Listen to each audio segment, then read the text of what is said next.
আসসালামু আলাইকুম, ঈদ মোবারক। হ্যাঁ, দেনে বালা জাব্বি দেতা দেতা ছপ্পর ফারকে, মানে উপরওয়ালা বা যিনি দাতা আছেন তিনি যখন দেন মাঝে মাঝে পবিত্র কোরআনের একটা বাণী আছে না, হতাশ হইও না, নিশ্চয়ই তোমার রব তোমাকে সুসংবাদ দিবে যেটা শুনে তুমি খুশি হয়ে যাবে।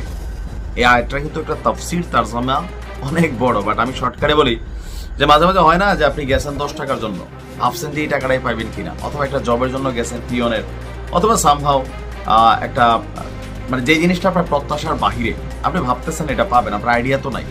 আপনি ভাবতেছেন আমি 10,000 টাকা হালাত খুঁজবো, 2,000 টাকা দিলে হয়েছে, 8,000 টাকা দিবে না, সেন্সে গেছেন। কিন্তু দেখা গেল 10,000 তো দিছে, সাথে আরো কয় গাড়ি ভাড়াটা দিয়ে আসছো যেহেতু টাকাটা নিতে, তোমার তো 10,000 থাকবে না, ন আরো 1,000 টাকা দিলাম। এই হিসাবটা আলাদা না? আপনার খুশি হয়ে যাবে মন।